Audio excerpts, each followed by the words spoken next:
The opening scene features a news reporter, Ga Yu, who narrates about Kekizili, the last virgin wilderness of China. He explains that this high-altitude plain is the only remaining habitat of the Tibetan antelope. Turns out that from the year 1985, poachers began hunting antelopes for their fine wool, which was prized in foreign markets. As a result, the number of antelopes plunged from 1 million to under 10,000 within a few years. In order to combat these poachers, a volunteer civilian patrol was formed in the year 1993, led by a retired Tibetan army officer, Ritai. Despite poverty and the lack of any government support, Ritai dedicates himself to safeguarding the endangered Tibetan antelope from extinction. The patrol seems to have been fighting fierce battles with the poachers, which also have grabbed the attention of the outside world. The battle has now become so intense that the poachers even murdered one of the patrolmen in the winter of 1996. In the aftermath of this event, Ga Yu is sent from Beijing to cover the story in detail. Upon arriving at Kekizili, he goes to meet Ritai, who is currently at the sky burial of the deceased patrol member. After the funeral, Ritai approaches Ga Yu and asks about his identity. When he introduces himself as a reporter, Ritai instantly dismisses him, showing no interest in giving interviews. However, he changes his mind when Ga Yu asserts that he might help him in his mission, declaring this place as a nature reserve. At midnight, the patrol team receives information about the newfound dead bodies of antelopes in the Zhunai Lake. As a result, they all arm themselves with their weapons and drive to the specified location. Now that Ga Yu is admitted into the patrol, he is also allowed to accompany them in the hunt for the poachers, assuming his role as some sort of embedded journalist. After an entire day of driving, they arrive at Budong Springs Conservation Station, which is guarded by a patrol member, A. Wang.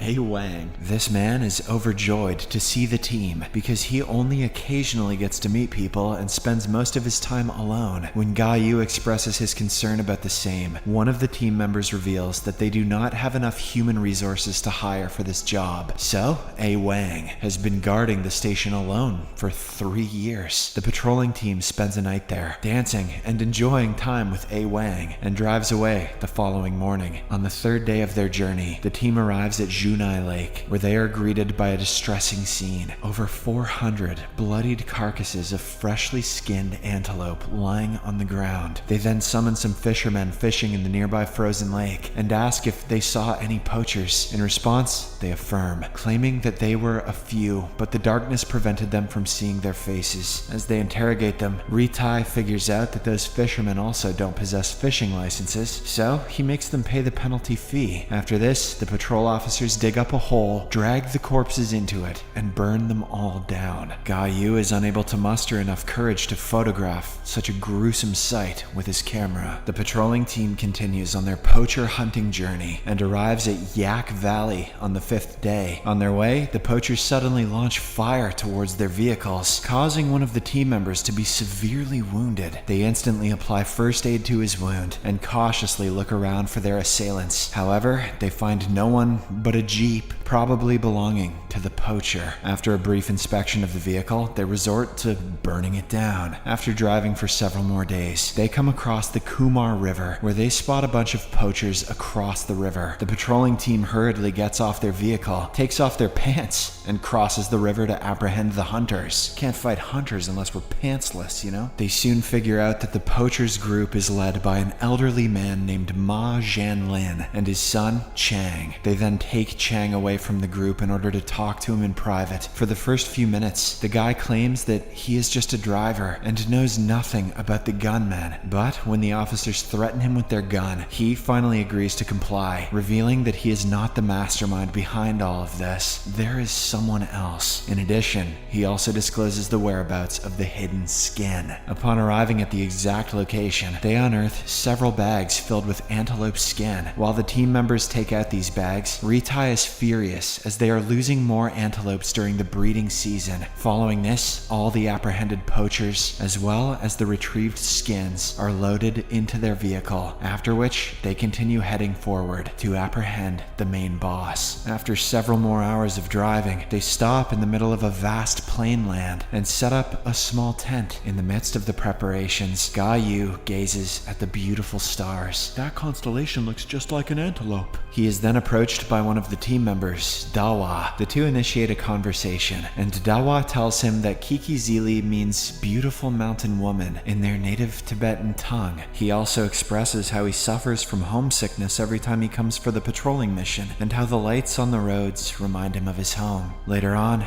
everybody goes to sleep, while some patrolling officers stand guard. The following morning, Ritai wakes up to find out that Ma Zhanlin and Chang have escaped from the tent. This infuriates him, and he vents his anger on the guards, who seem to have fallen asleep at 5 a.m. Assuming that the poachers haven't gotten too far, the team sets off to find them. Soon after, they locate them running in the distance, so Ritai, accompanied by 2 other patrolling officers, chases them through the vast hills. Due to the high altitude of Kikizili, the air is very thin, which results in them struggling for breath. Despite this setback, the officers somehow manage to catch the poachers, but Dawa collapses during the process. Seeing this, Ritai hurriedly approaches him and tries to perform CPR, but to no avail. At this critical point, the apprehended Chang, who is a vet by profession, volunteers to help. He then fills some kind of drugs in an injection and administers it into Dawa's body, ultimately bringing him back to life. In the aftermath of this incident, Ritai instructs one of his team members, Liu Dong, to drive Dawa to the hospital. He also hands him some cash for the medical fees, but it is not sufficient. Left with no other choice, Ritai tells him to sell some of the antelope skins and raise the necessary money. After this, Liu bids an emotional goodbye to his friends and drives away with the injured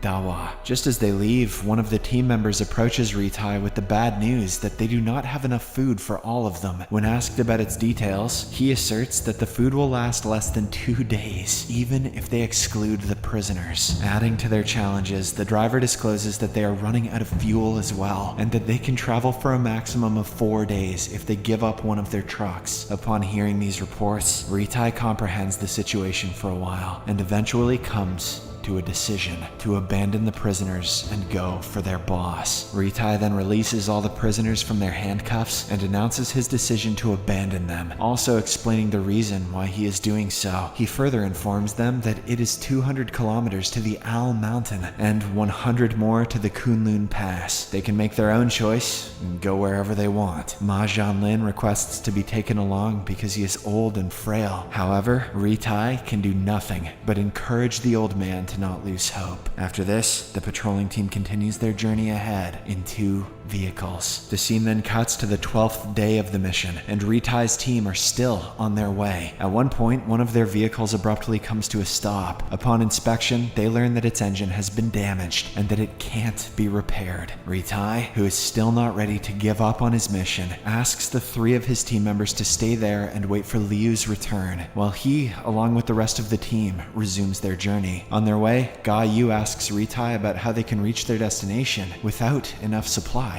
In response, Ritai shares his decision to sell the antelope skins that they have. When the report mentions that it's illegal, Ritai asserts that they've no other choice and that he prefers to go to jail rather than endangering his team members' lives. Elsewhere, Ma Zhanlin's team are seen walking through the plains under the worst weather conditions. On their way, they are hit by a strong snowstorm that claims the lives of some members. Meanwhile, the continuous snowfall drops the temperature so low that it becomes tough for Ritai's stranded group to stay there. After waiting for a few days, they opt to trek their way home rather than waiting for help. On the other hand, Liu drives day and night as fast as he can because he does not have any food or water. Every time he gets thirsty or sleepy, he gets out of the car and washes his face with ice, also consuming it instead of water. After 3 days of non-stop and extremely exhausting driving, they finally reach a local hospital. Liu immediately gets off the vehicle, but he has no energy to walk, so he bangs on the vehicle's door to summon the doctor. Following this, the injured Dawa gets the necessary treatment, while Liu feels good after several hours of proper rest. Later that night, he meets his girlfriend, Lang Zhu, at a local bar where she works. The pair then drive to a secluded location where they make out inside the vehicle. Thank God, this Antelope movie was lacking sex appeal. After this, Liu requests her to lend him some money, as he again has to return to rescue his fellow crew members. Hearing this, Lang is upset with his risky and unpredictable job, and she can't bear how he vanishes for days without any information. As a result, she decides to help him for the last time and end their relationship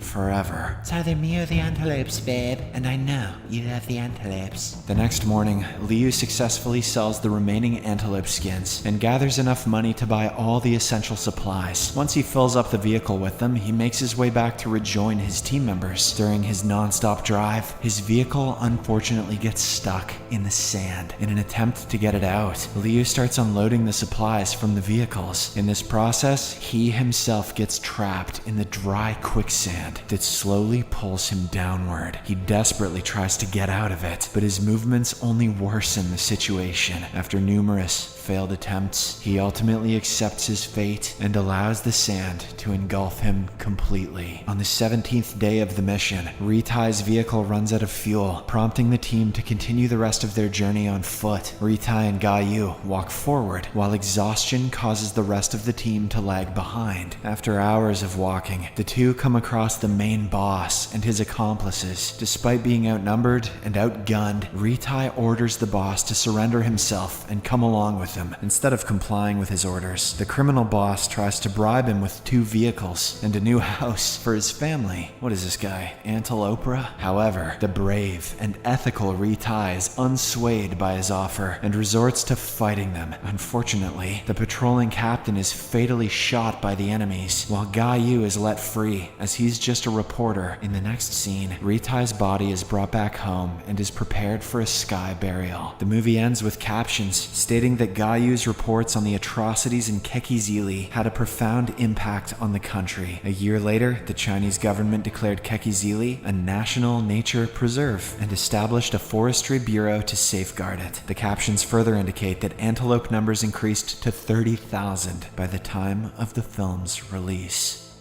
Subscribe for more videos like this, turn on notifications, and leave a like to help the channel out. Thank you for watching.